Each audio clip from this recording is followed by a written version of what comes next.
You know, it occurred to me while watching this movie, two things. First of all, I don't know. I realized that I didn't know when the last time you had actually seen this movie was. You know, I talk about it a lot, but yeah, I you know, it having been a vote option several times in the past and having not won until now. Yeah, I didn't know. I had no confirmation that you'd watched it in the last couple of years, so I didn't. You know, I was like, oh, maybe this is so new and exciting for Pete, and he hasn't seen this in years, and maybe this experience for him is going to be like, you know, he'll sit down and he'll be like, wow, this is, you know, 15 years since I've seen this, and it really is like, it's so much, it's everything Brady said it was, and all these things. And the other thing I realized is you likely weren't going to watch the full version. Oh. Which is now on Disney Plus, but only just recently, and it isn't the version that, like, if you just click and watch it, it's not the version you get. You have to go into extras, and then you click that, and basically there's just a whole musical number from Scrooge's past that's taken out, but it's a pretty significant musical number, and we'll get into why that's the case. But hello and welcome. Oh, juicy. And welcome, yes, to the Movie Men podcast. I am Peter. That is Brady. And we are here for our Christmas holiday film review, where obviously, as usual, you guys voted, we listened, and the Muppet Christmas Carol won, as you can obviously tell. But it was, as always... Wait a second. The Muppet Christmas Carol won? Merry Christmas, Brady. No, so here's a question. Here's a very important question. Okay. How many times does a man need to face rejection? Oh. Listen, let me finish. Before said man goes, you know what? I need to put a better case around my heart here. I need to take better care of my top 5 movie Christmas spot holder. Message received, not message acknowledged. And to bring the listener up to speed, if they're not familiar with, Brady is referring to my suggestion of The Holiday as a film that we could have watched if it had won. And to peel it back, so we had Ernest Saves Christmas. We had the sequel to Home Alone, that is Home Alone 2. And we had The Holiday, and then obviously The Muppets, which won. And what I will say, overall, just in general, for all the voting options, we had a really great turnout. We absolutely did. I cannot say it any other way. It was a lot of fun seeing people get passionate about, and that's fun with any vote, whether it's the Christmas vote, Halloween vote, 1994 vote 3, you know, like whatever it is. Yeah. Watching people get passionate about films is a lot of fun, and it's no different with the holiday ones. And yeah, you know, I did a quick count. This is probably like the 3rd or the 4th time that The Holiday has been a vote option. Yeah. And yes, it has not won a single time, obviously, because we haven't reviewed it. But what I will say is... it never comes in last place. It never comes in last place. It gets a lot of response. It gets a lot of votes. And it is the bridesmaids of movies. It never wins. It's never the bride, always the bridesmaid. And I told you this when I told you which movie won. It's the Dwayne Johnson of votes. It revitalizes the voter turnout, never wins, but it really stirs things up. And, you know, I will stop putting it forward for a vote as long as there is one person who responds. Until there is no longer one person responding, then that will be the day that I go, maybe it's time. But until then... You have to keep putting it forward. Oh, I might even put it forward for like the 4th of July vote just for fun. Because at this point, I just feel like Maximus. I'm just like... I don't know if I understand that reference. Oh, it's just a gladiator beatdown. Every time I see Holiday get in the ring, I'm like, okay. Get the gonna swords take ready. Holiday out. Well, I could. Oh man! I could be overkill and go with a really great film, or I could just throw Human Centipede in there, and I still feel like we're not gonna. No, I jest, but it. Every time I see it show up in the voting option, I always wonder. I'm like, maybe this is the year. Mm-hmm. Me too. Maybe I thought this was it. I thought it was locked in the bank. Again, every film had a good turnout, but especially The Holiday, especially Muppet Christmas. And Muppet Christmas, maybe I just didn't, it kind of maybe had a second wind or maybe some votes that I didn't see right off the bat. And I thought Holiday was going to be there, and it didn't. But I will be honest, had The Holiday won, I was prepared for it to win, but I was also prepared to enter that review.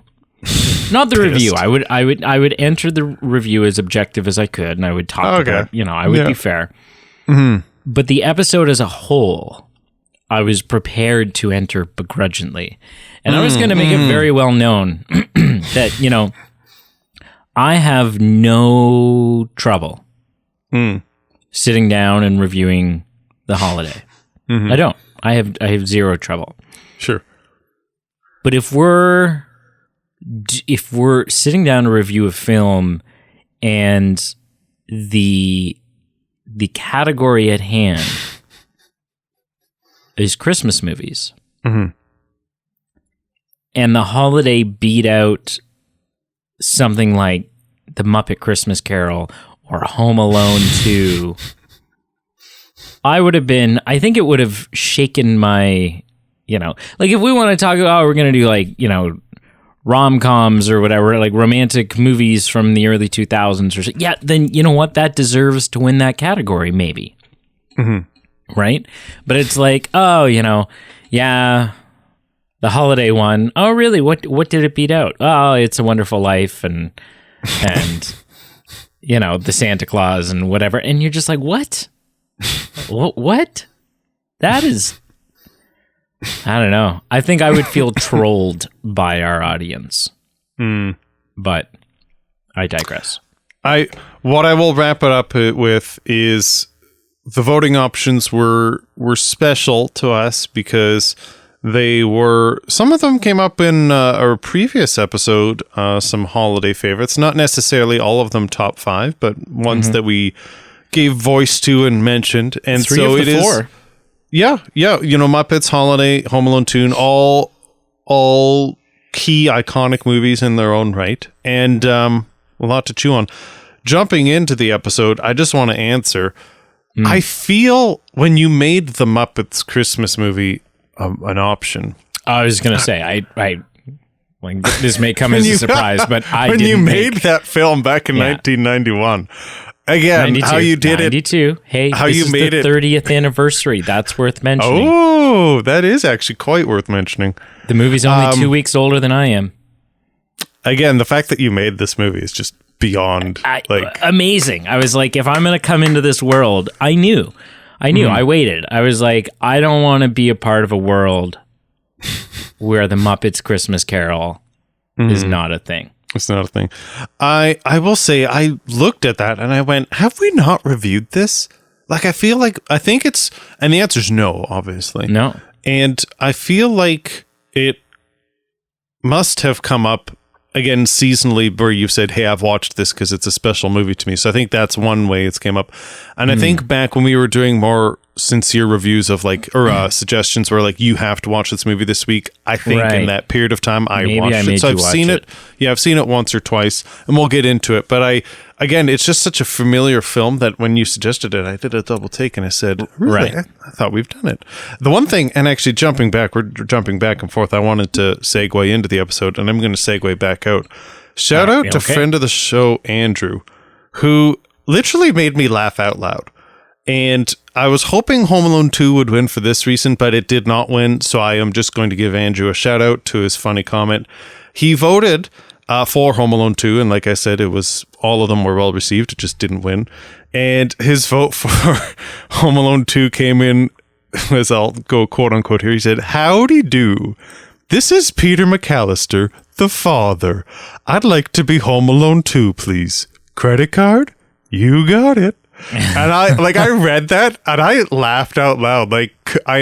Kudos to Andrew. Funniest vote. I am sad that movie didn't win for that reason, because I wanted to just spend 30 minutes talking about that hilarious drop, and it was funny, but I still had to give it its time. So shout out to Andrew. That was baller. Womp, womp, But now we will jump back into Muppet Christmas Carol. Yeah. Do you have trivia? I do not for this week. I probably should have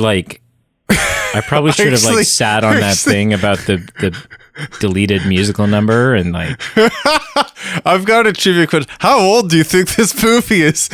20 years, 40 years, or 30? It came out on December 11th, 1992 is what I would wager.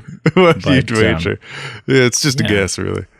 Yeah, we're less than 10 days out past the 30th anniversary. That's wild. 30th anniversary. That is wild. Yeah. And as you've made reference to on the show, it's the first Muppet film in memory of? Yeah, first one after the passing of Jim Henson. Yeah. Yeah, because he passed in 91. Okay. Yeah. So yeah, it's got a significance for sure. But obviously Frank Oz is still there. So part of the OG team is still right. Yeah, of course. Yeah. So yeah. Oh. So initial impressions? Of course. I mean, this movie is, especially if you watch the full version, which I will address in a minute, and then we won't come back to it, because it really is, it's only one song, but it is worth talking about, because it does influence the film in a big way, it being cut. But it is essentially a flawless Christmas movie. Whether it's the perfect pairing of Gonzo and Rizzo as our narrators, whether it's the never a flop musical numbers that we get, whether it's the just, I would say, just the perfect right balance of humor. We don't get this kind of over the top. It could be very easy to go extra slapstick and really make a mess, and you know, yeah, it just play too hard into the fact that they're Muppets and stuff like that. And I feel like that's not done. And as such, the message of the story is not lost. That would have been very easy to do. It would have been very easy, there's Muppets Treasure Island. And you watch the Muppet Treasure Island and it's entertaining, but it's not a serious contender for the Treasure Island story, right? It doesn't do that story justice. The Muppet Christmas Carol does the Christmas Carol story justice. It achieves what a telling of that story is supposed to achieve. And I would say the biggest thing, the thing that achieves that more than anything else, and it's something that often you don't think about when you're watching this, but Michael Caine, when Brian Henson, who's executive producer of this, Michael Caine early on in the process, and I think this is key, Michael Caine early on in the process told Brian Henson, I'm going to play this super straight.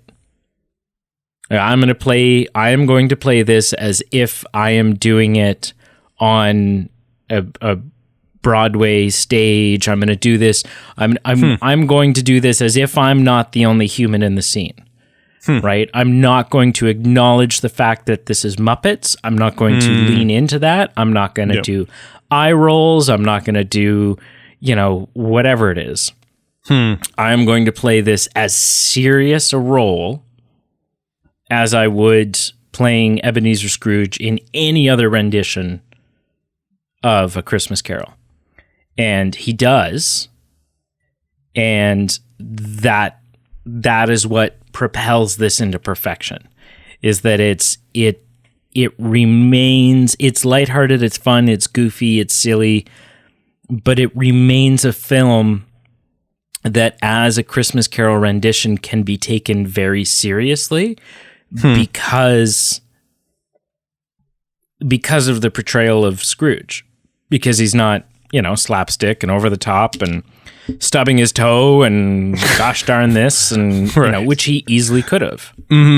But he chose not to, and that is why this film is not only perfection, but in my opinion, at least of the ones I've seen, and I've seen quite a few, I would say like at least 20 of them. This is the ultimate on-screen rendition of A Christmas Carol. But what say you? That's a really interesting point that I've never considered. That I never really considered that as an option of like different avenues that he could have gone down, where, you could play it in the middle, you could play it really slapstick, you could play it the way he did. And I think I've kind of taken that for granted because I think it's absolutely the way to go, and the film is lesser as a result of it if he doesn't. So that's actually really interesting, and I never kind of honed in on that tidbit. Yeah. Even, like he cries in it and he rejoices in it. And even when at the beginning, when Bob Cratchit is asking for extra coal for the bookkeepers, right? And he says, how would the bookkeepers like to find themselves suddenly unemployed? Right. And it's, right. But it's like a frightening, like there's no smile in his face. He is playing that deadpan Scrooge. Yep. No, that is a really good point, and that is a good feat of the film for sure. I think what I've come down to, my initial impressions, this film isn't in my top 5, so spoiler alert for a previous episode if you haven't listened to that yet. And I don't think it'll ever be in my top 5. I don't think I've got the same appreciation for it as you do. But I think the best way I can describe it is this film is the film version of Chinese food for me, at least for Christmas movies, if we're talking about that. So personally, if I'm with someone, I'm like, hey, let's just get some takeout. We're hungry, you're hungry, you don't feel like cooking. And someone can recommend, Mexican, Chinese food, sushi, etc. And like, I never, ever feel like saying, let's do Chinese food. It's either I get outvoted and everyone else wants it, or I get coerced, and that's what we do. So I never willingly like say, let's order Chinese food tonight. It's always just other people decide, and if I'm not going to say no. And then when I eat it, I go, you know what? That is actually pretty good. I kind of, I don't know why I put up such a fight. And it's not quite it's not that I dislike the Muppet Christmas Carol movie, but I always look at the cover of it or the thought of it and I go, it's fine, but I have no need to watch it. And I have no, it is what it is. And like, it's just not my cup of tea.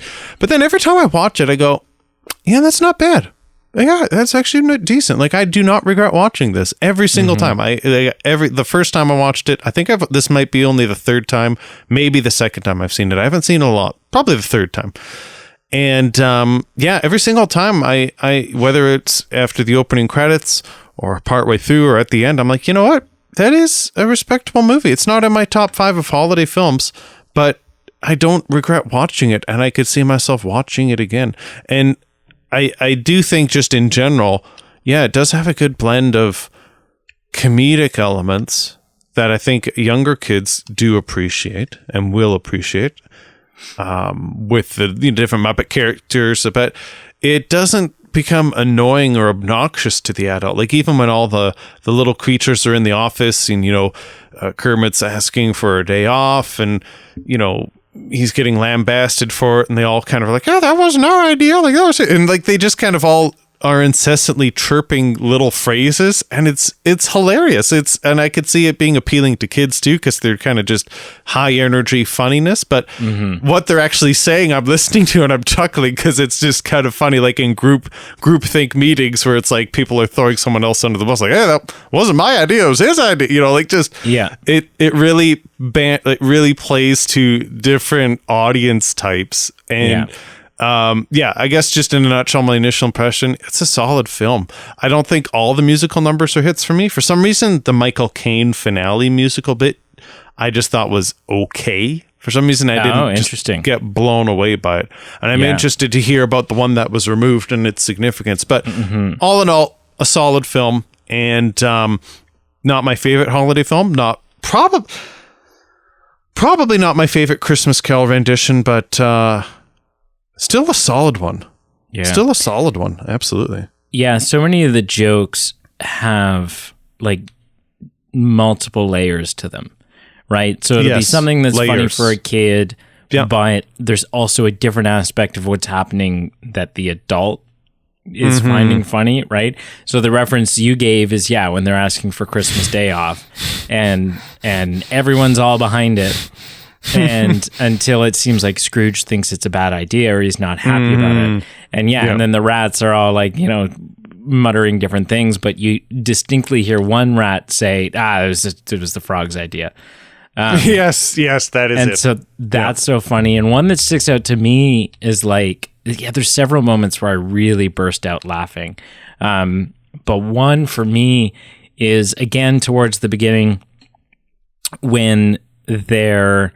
Gonzo and Rizzo are trying to look in on the shop through the window, and Gonzo says, "Wow, this really is a dirty city," and takes Rizzo and uses him sort of as like a cloth to like wipe the thing. Which that's the part of that kids will laugh. Oh, that's funny. Like it's very slapstick. It's very whatever. But then something about Rizzo saying, "Thank you for making me a part of this." Like it's just that's something that I'm like, okay, 8-year-old me wouldn't have seen the humor in that, wouldn't have like understood the sarcasm to the extent that I was supposed to understand it. And like, I don't know, it's so good. It's a good way to describe it. Layers. Yeah. So our assets are frozen. Oh my gosh. Yes. So good. Yes. So the song. There is a song that, and I'll give you a little bit of backstory to make this real juicy. There is a song that was recorded for this film, filmed, was a part of the version of the film that was handed over to the studio.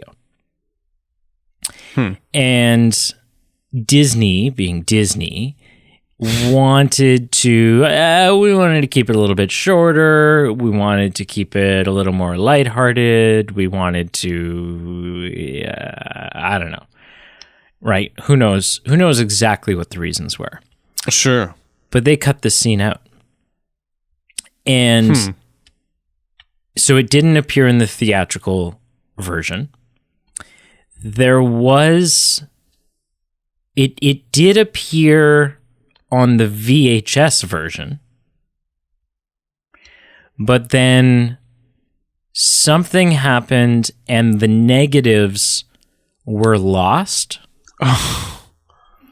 And so when it came time for this movie to end up on DVD or Blu-ray or anything higher quality than standard definition VHS, we didn't have that. We didn't have that scene. Shoot. And but they're like, but we're looking for it. We're trying to find it. We're trying to find it. And after multiple years and a lot of people persisting and people phoning, like not just like fans, but like people who worked on the film phoning to make sure others are still looking for it, and have you found it yet, and blah blah blah. As of about 2 weeks ago, That version of it's been found, and that version of the film can be seen on Disney Plus. You have to go into the extras, and then there's an option there that is like the full version.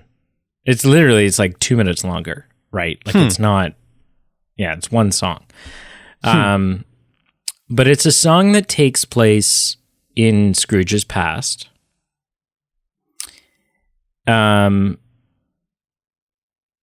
And during as he's looking in on the Christmas where him and Belle break up. Yep. And it's a song called The Love We Lose. Interesting. And it's a somber song. I would imagine. It is Belle singing to young Scrooge, kind of this like basically warning him. She's having the foresight to see the type of man that he is ultimately going to become, and where his life's going to end up. And so she is singing sort of a cautionary tale to him. Sure. And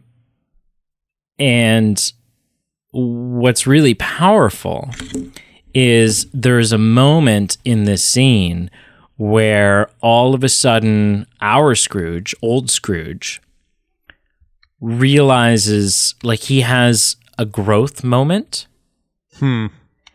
And even though she can't, like the memory Belle can't see old Scrooge and the Ghost of Christmas Past, old Scrooge is standing behind young Belle with teary eyes, singing along to her song, which means not only is he having that moment of growth, but this was such an impactful moment for him that, 50 years later, he still knows all the words. Right. And so it's this really, really, really touching song. And like moment, eye-opening, oh my gosh, she was right moment. And what makes it really special is that the song at the end of the movie, The Love We Share, is a reprisal of, it's the same melody, but it's much more upbeat. It like bookends his growth. Right? Because that's like the first moment, up until that, like he's seeing the stuff of him as a young child and stuff like that. He's not really growing yet, right? Those are Scrooge is just kind of along for the ride at this point. It's the stuff with Belle that really starts to make him turn. And so you see the beginning of his growth with The Love We Lose, and then The Love We Share right at the end, and it bookends it. And so not only is it such a powerful moment, but I truly believe if you were to go back and watch this movie with this other song in it, it would make the ending song a better song for you. Because it adds extra meaning to it. Oh, yeah. I'm already mildly curious because, not only does it add balance to that last song that I was kind of underwhelmed with, but character growth is key.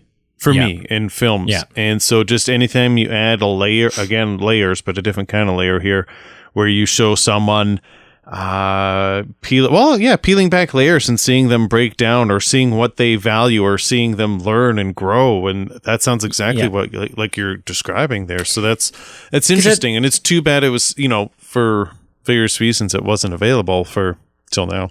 Yeah, and I mean, at the end of the day, it's a 90-minute version of A Christmas Carol with some Muppet narration, Muppet additions put in, which means there is going to be, there are several stops that each ghost doesn't make. In, if you track down the fullest, most complete telling of this story, there's a lot of moments, there's a lot of story points that that this movie doesn't hit. And I think that's fine. It still does the job it needs to do.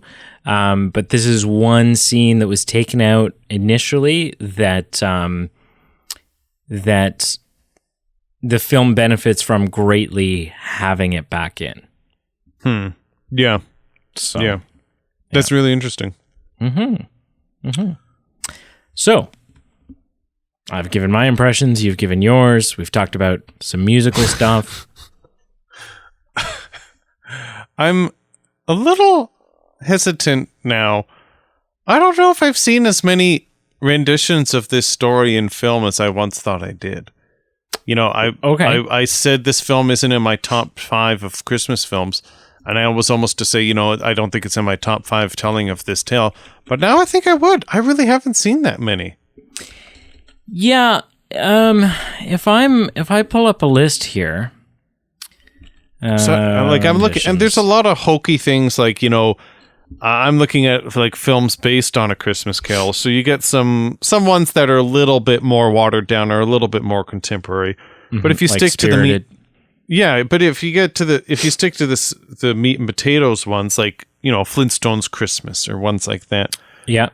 I can't think of a hand. Like, I've maybe seen like the Alistair Sim. I've seen the Flintstones Christmas. I've seen. Oh this. yeah. Well, the Alistair Sim one is sure is iconic. Like, you would say the gold standard, probably. yeah. But beyond, like, I think I might be challenged to list 5.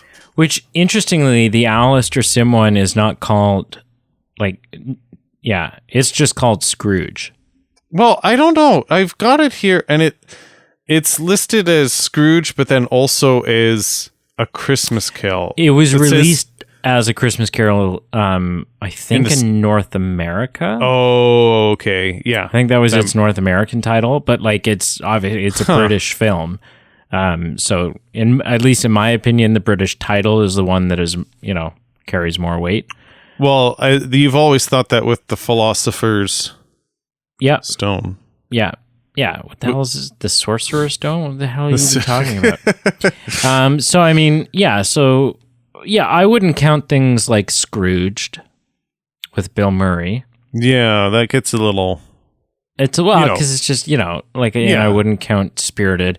I wouldn't count Ghosts of Girlfriends Past. You know, like there's ones that are just, you know, generally reflective of the story, but they're not really authentic renditions.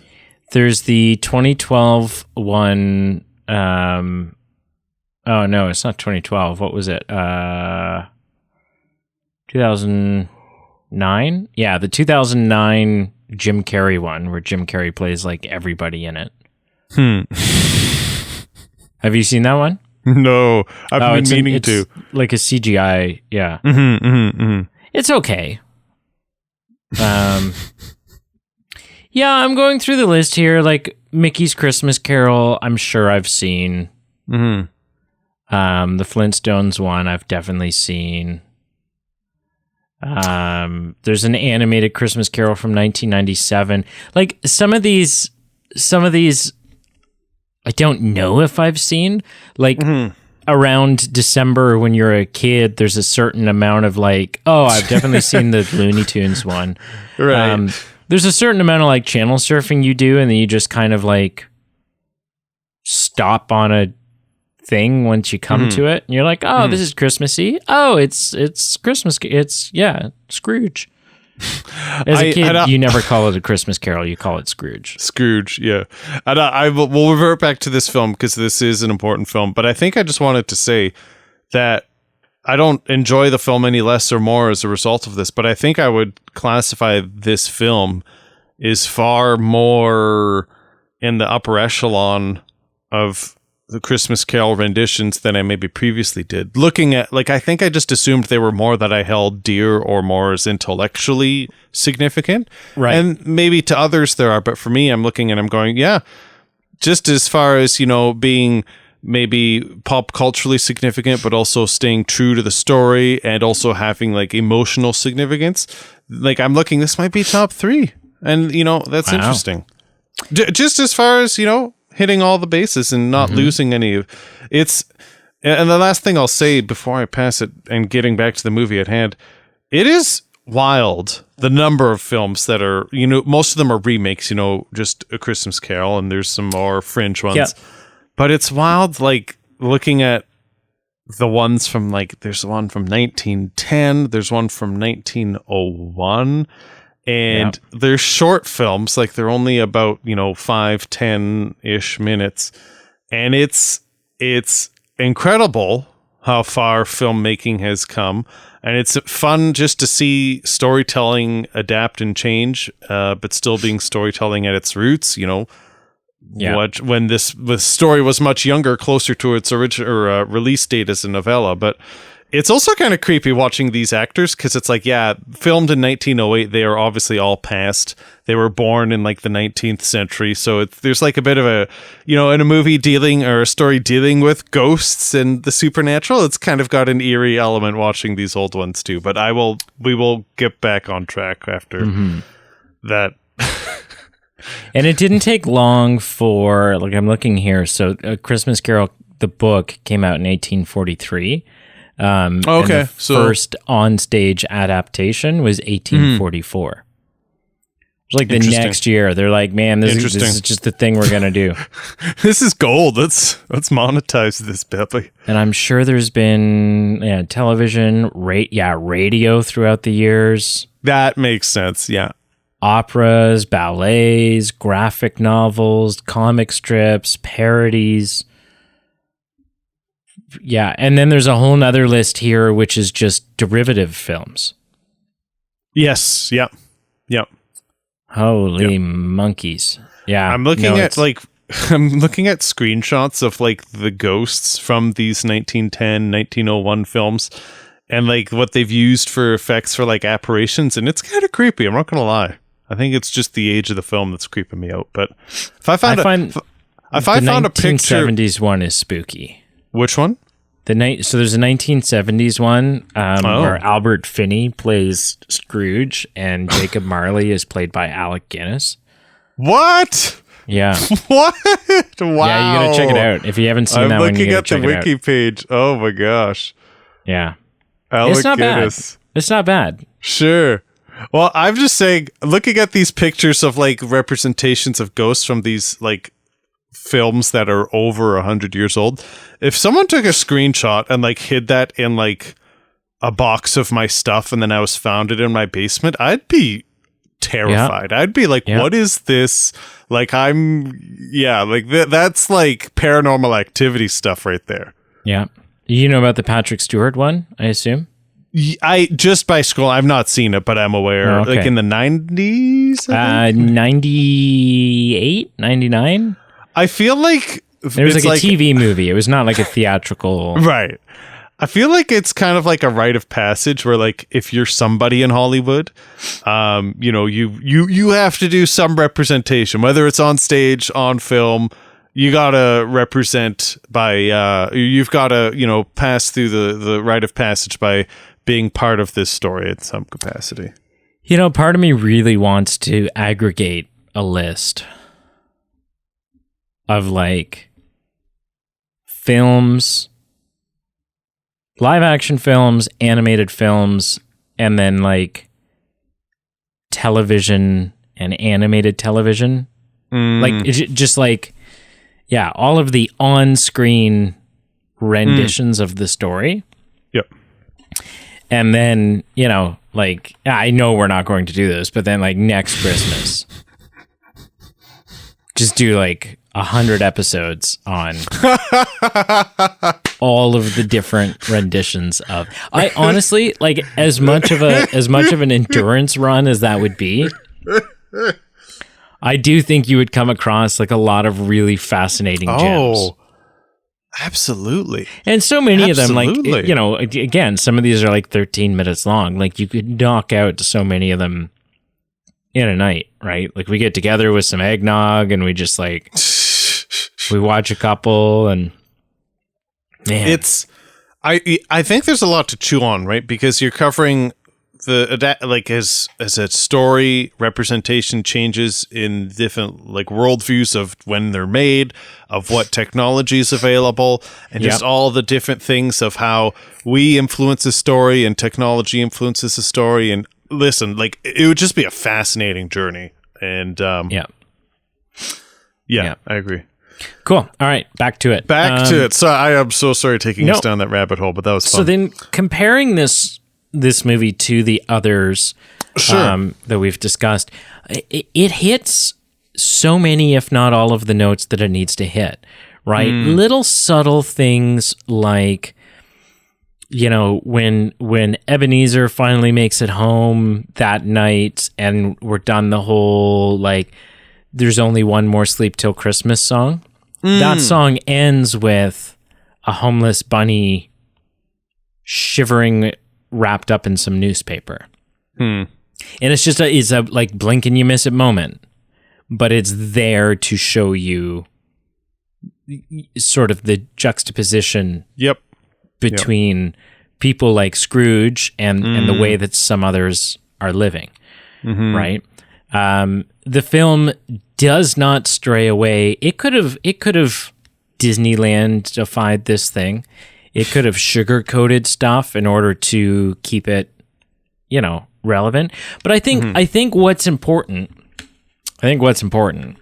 is that although this is a Muppet movie, which means kids are going to see it, and they need to stay relevant for kids. Yep. This thing came out in 1992. Yeah. Right? The Muppets have been around since the 60s. And so, well,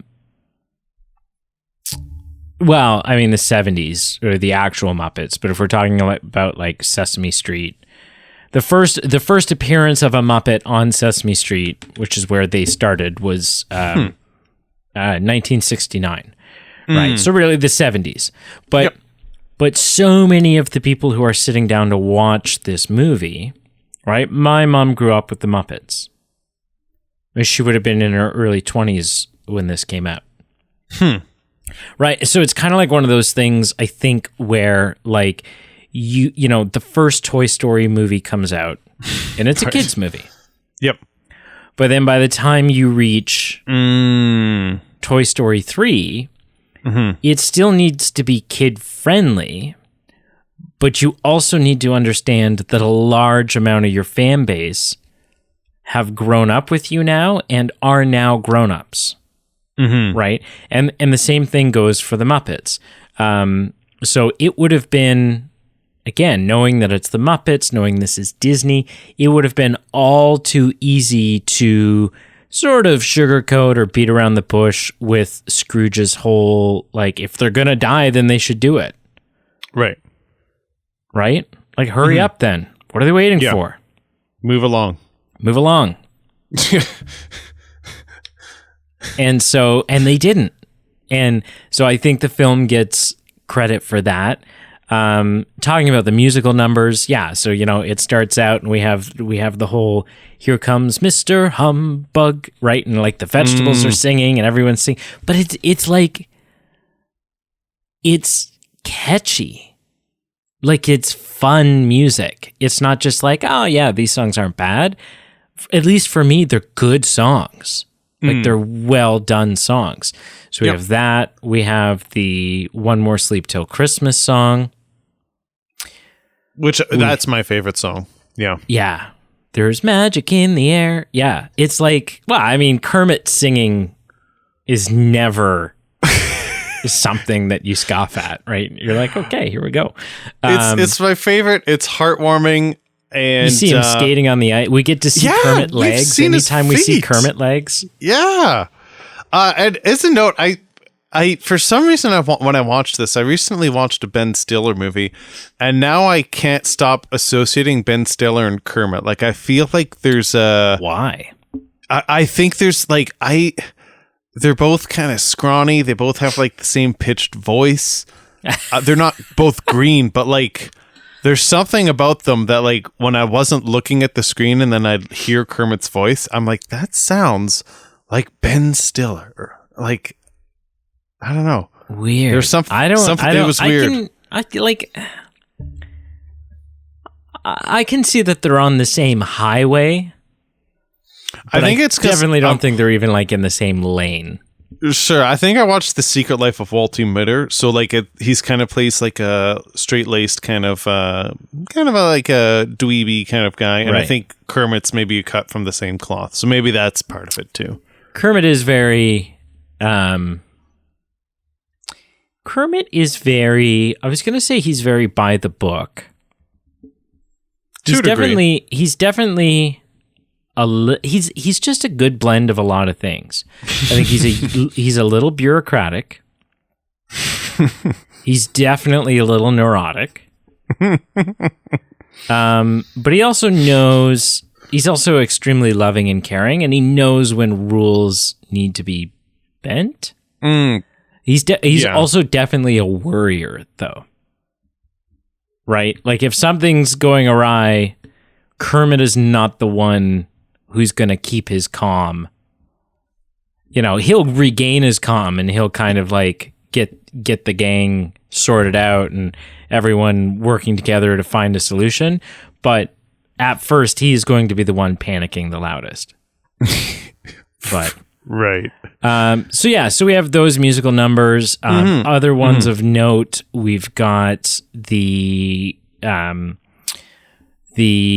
Ghost of Christmas Present, the wherever you find love, it feels like Christmas. Which, and as a side note, the Ghost of Christmas Present is my favorite of the three spirits. So good. You're a little absent-minded spirit.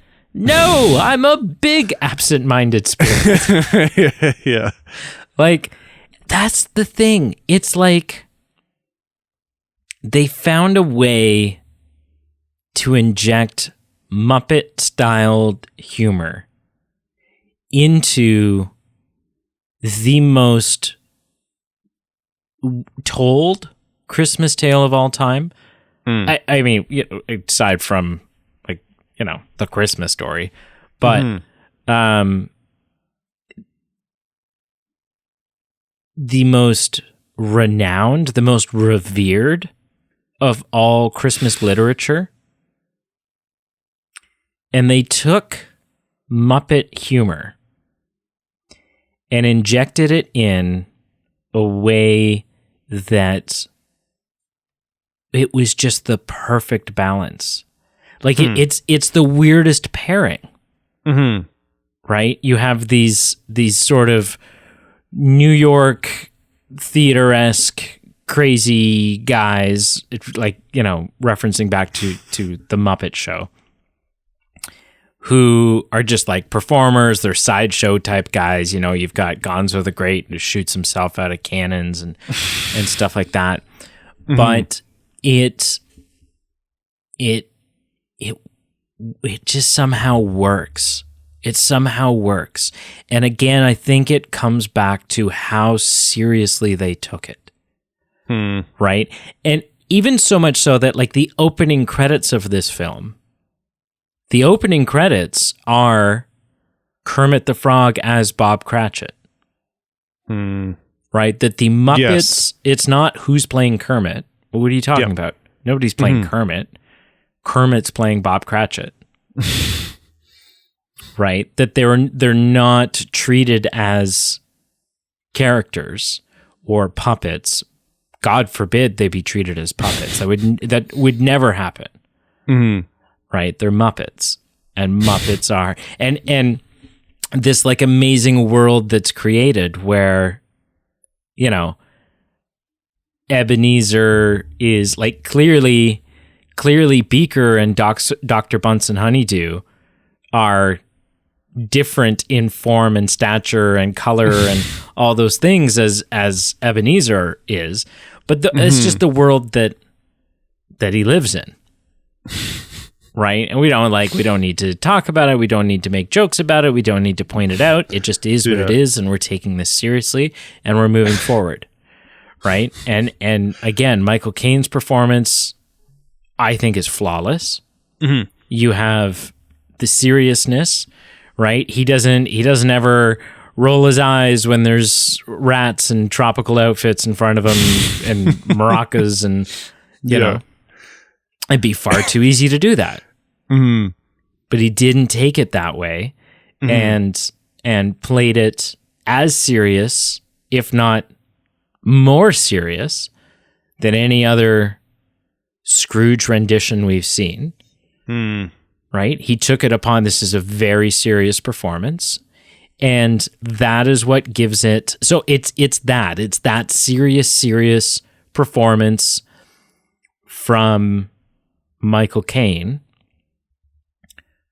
balanced with the lighthearted humor, but also warmness of like the Cratchit family. I've never been a Miss Piggy fan. I find Miss Piggy obnoxious and annoying. And I know you're supposed to. That's a part of, like, she's supposed to be obnoxious.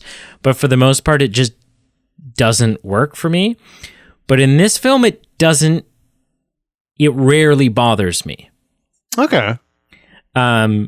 In fact, I think the funniest moment for me, the moment that I almost had to pause it so that I could like regain my composure, and it gets me every time, is at the end of the film when, you know, they're parading through the streets and they're dancing and the little boy's got the turkey and all this stuff. And that's like done perfectly, right? That's like, that to me is the image of, yes, when he woke up the next morning, there was something almost unrealistic and magical about the way they progressed through the streets on their way to Bob Cratchit's. And so when he gets to the door and he does his whole little playing the joke on Bob, which I think is perfect the way it's done. And he says, you know, and then Miss Piggy, Emily Cratchit, gets involved. Right? Because she's like, she's hot-headed. And again, she's very hot-headed. And Kermit is the antithesis of that. He's the calm, collected, doesn't want to offend anyone, doesn't want there to be conflict. And, you know, she's like, I've had enough of you. And she's like, just going on. And he says, you know, and he's continuing to talk anyways. And he says, that's why I've decided to give you a raise. And she says, I'm about to raise you up off of the pavement. Like, and something about that line, about the feistiness of, she's told him, I'm about to sock you one. And yeah, it's taken the, you know, I'm going to give you a raise, I'm, you know, I'll raise you off the pavement, like blah, blah, blah. And then of course it's the trope where they realize what's been said, and you know, but it's so, at every turn, it's funny. It's not just funny. And a lot of the time people go funny and witty is the same thing. It's not. It's not. It's funny, but it's also witty. It's clever in the way that it crafts its jokes. It's strategic in the way it hits those heartfelt moments. And it delivers the important message of this story without subjecting you to some of the extra stuff that sometimes, if you're sitting and watching a 2.5-hour version of A Christmas Carol, where you're like, does he not get it already? Can we move on? Where's the next ghost? Right? Like, where some of it is just very drawn out and they're giving you a little more backstory and a little more, you know, this one kind of treats the audience as very intelligent, as smart enough to piece together the amount of love that Ebenezer had for Emily. Like, the amount of time we're in the past and dealing with that relationship is very, very minuscule. But well-crafted dialogue and giving you just the right amount and the right type of information so that you can piece the rest together and understand how impactful this memory is for him, allows the film to be this very consumable size and not leave you feeling like you got cheated out of any of the Christmas Carol in the same way that like a half hour, like the Flintstones one isn't going to be able to achieve. Of course. Right. Yeah. They're just going to blow through stuff. You know, we can only afford to spend 2 minutes in the past because we only have a 22-minute runtime. Yeah.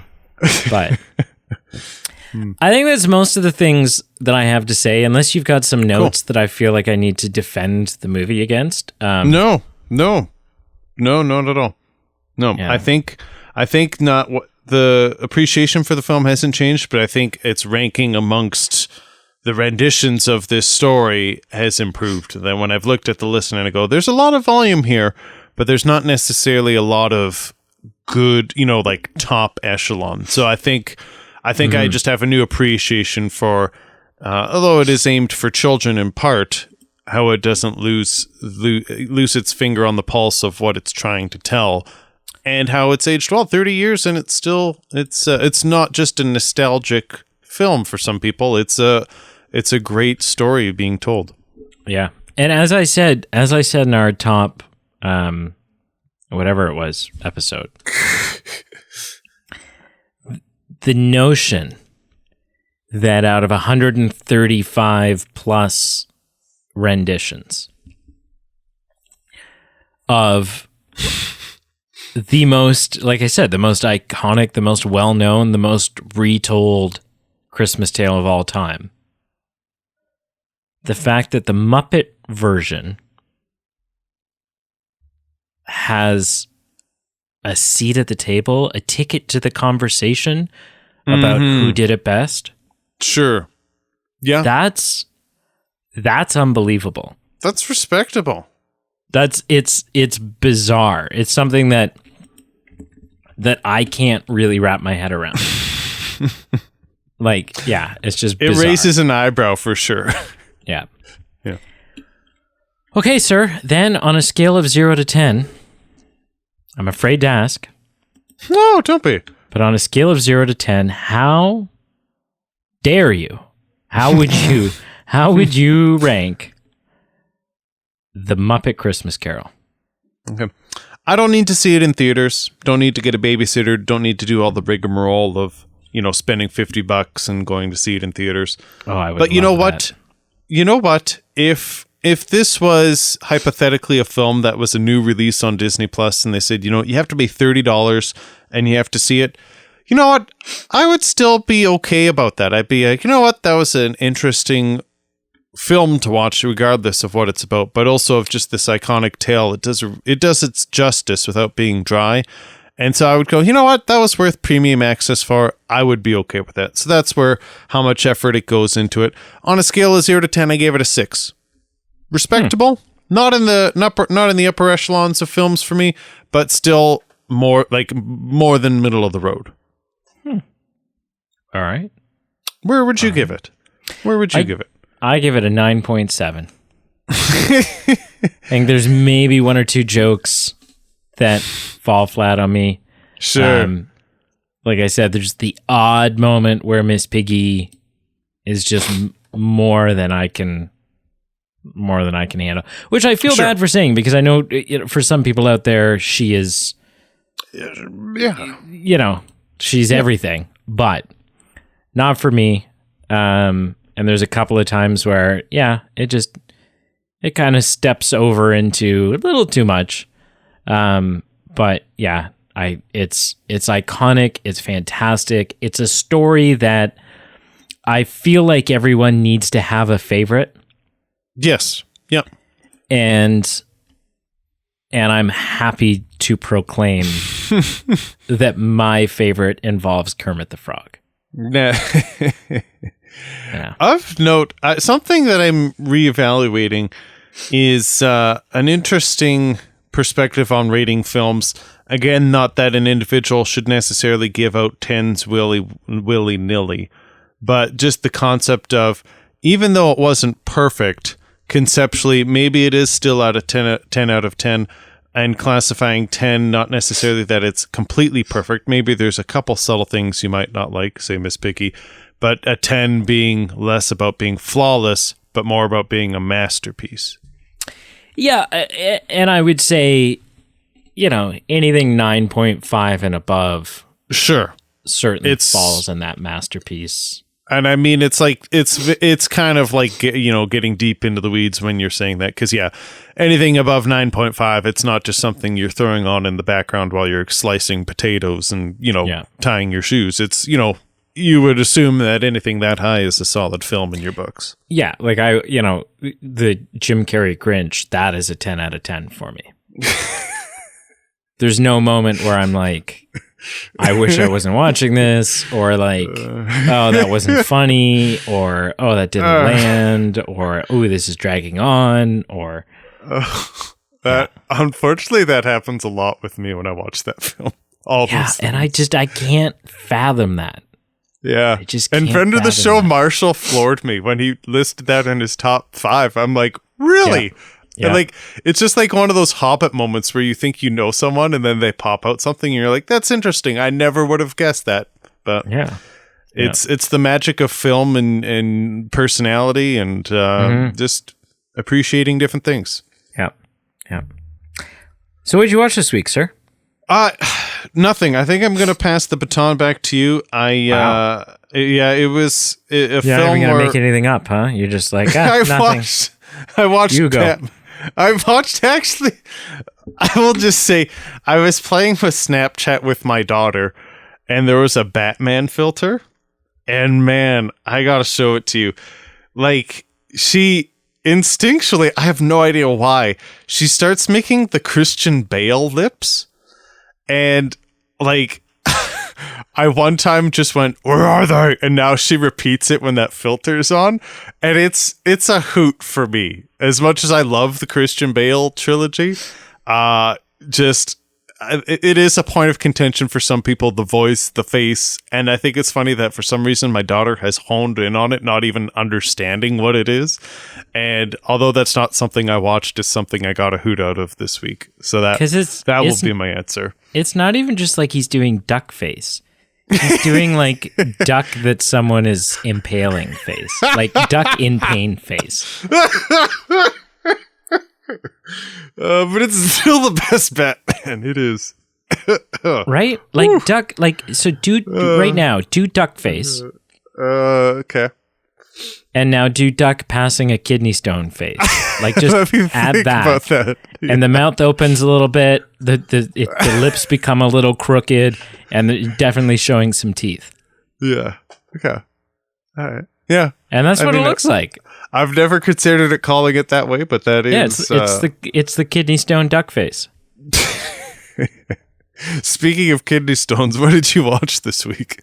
How did you know? No. I watched. What did I watch? I've been watching a lot of the Clone Wars, the animated series. Oh yes, you've been going through that series. Yep. I'm into season 3 now. How many are there? 7, but the last 2 only have 12 episodes each. So I'm going to say 6. I didn't realize it had that many seasons. Interesting. Yeah. So I'm approaching halfway, actually, which is good because I need to have it watched like in the next 2 weeks. So because Carl and I are going to review the Bad Batch season 2, and I've seen the Bad Batch season 1, but I haven't seen the Clone Wars, and so I was like, well, and everything I looked up online was like, you really don't need to see it. But if you know me, I don't know. I had this like mental explosion where I was like, no, I have to see it. And so with like 3.5 weeks to go, I was like, all right, I'm going to watch 7 seasons of this show. While also working, having Christmas, my birthday, New Year's. Sleeping. Well, not necessarily.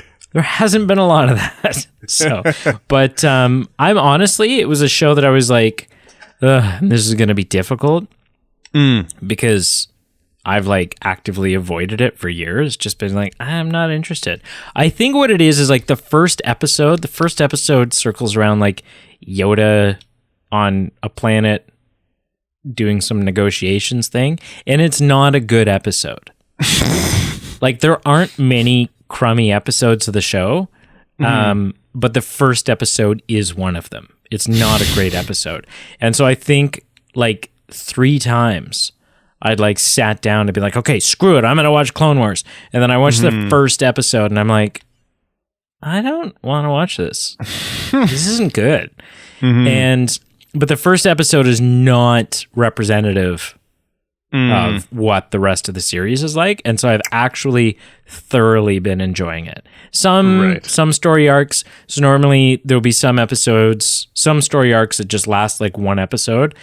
A lot of them last 2 episodes, and then the odd one lasts 3 episodes.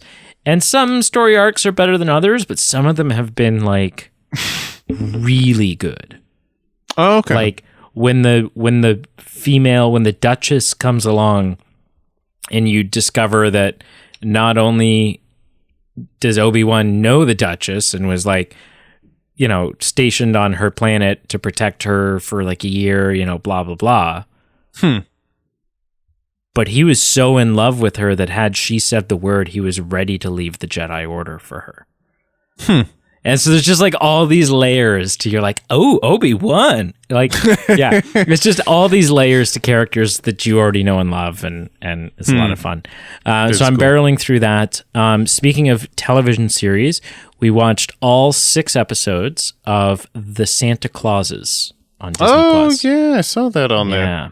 I'm not going to spoil it. I will say, so like, I think the first Santa Claus movie from the 90s is fantastic.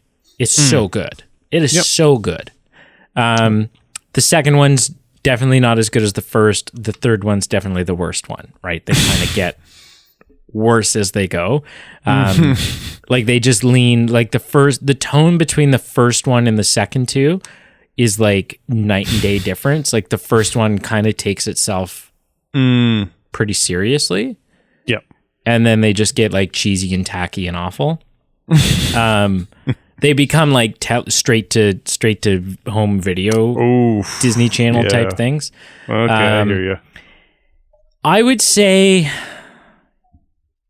it's not as good as the show's not as good as the first movie. It's definitely better than the third movie. And I would say it's on the top end of, if not a little bit better than the second movie. So all in all, like that positions itself pretty well. Respectable. Yeah, there's some garbage. There's some real things about it that I have quite an issue with. But they also do, you know, and the story's not going to be for everyone, but they really hit on some fun stuff. And this is not like they've talked these aren't spoilers because they talk about this in like interviews and stuff like that. But later in the season, they delve into like the real story behind how Scott became Santa. That it might not be as simple as the old guy fell off the previous one fell off the roof. Right? Stuff like why when Scott gets back, why when Scott first arrives at the North Pole, are the elves all excited to see him? And there's no like, wait a second, where's the other guy? There's no mourning the dead Santa. And did he die? And like some kind of answers or some backstories. Yeah, they really get into it. They really, really get into it. They talk about, there's stuff about like Saint Nicholas and you know, and this was in a trailer, but yeah, how the Santa Claus coat, right? Because so much of the lore of these films have been the power that's held within the coat, right? Like him putting on the coat is what initiated the first Claus, the Santa Claus, right? That coat is made from Saint Nicholas's robes. Right. And so there's like this, they added like this really deep like back lore to it. And so that's a lot of fun. It is a lot of fun. Yeah. So watch that. And I think maybe that's it. Yeah. We're kind of on this like Christmas movie kick. Sure. And so we're kind of working through those. There'll probably be another one in the next couple of days we sit down to watch. But yeah. Beauty. Yeah. And I'm eyeing up the first 2 episodes of the National Treasure show. I haven't watched them yet. Yeah, I know. We gotta talk about that show. We gotta do an episode. So to let the audience know, because we're big National Treasure people over here, and so we're not going to review the whole show, episode by episode. Just honestly, mostly because it's coming out over Christmas. It's just coming out during a really like difficult time to navigate recording an episode every week. So what we're going to do is we're going to sit and watch the first 2 episodes, and kind of do like a kicking the series off episode. And then in the new year, when the show wraps, we're going to come together and do like a finale, sort of like a summing up this season kind of thing. Yeah. So, because you heard the news about second season, right? No. Really? That there's a second season coming? Oh, well, there is a second season coming. But and someone who you want to reprise their role is reprising their role. Oh, that's interesting. Nick Cage is in season 2, man. That's not... I thought you were going to say Jon Voight. Oh, no, Nick Cage. I know. Ben I'm just Gates. kidding. I'm trolling. Yeah. Yeah. Oh, that's juicy. That is some juice. Which just gives more credence to the possibility of another movie. Yeah. The National Treasure 3. Page, whatever it is. Page 47. 47. Yeah. Yeah. Wrap it up for us, sir. Oh, man. That is some juicy stuff to end the episode on. But thank you for listening. Thank you for joining us. Like, follow, subscribe. Please positively rate and review. All those things help us, and it helps us stay in contact with you, sending out updated votes, updated content, updated news. Check out our Patreon page, our merchandise page. It's ways for you to help support the show, pay the bills, and it's ways for us to reward you with different benefits like exclusive content, occasional videos of episodes, bonus. We're about to record something for Patreon. Yes. I don't even know what it is. Well, I don't even know what it is. You don't? Maybe you never will. Wait, No, what? I mean, you'd have to know. I mean, unless, well, I won't get into it. Unless I get dusted. But yeah, check out our Patreon. A lot of ways for you to get some sweet perks on there. And until next time, credit card, you got it. Wait, that's an excellent ending, but I also feel like you need to this is Okay. this is the last time. Well, no, that's not true. That's not true. I was going to say this is the last time anyone's going to hear your voice this calendar year. But There's the National Treasure episode. I'm super nervous. That is a threat.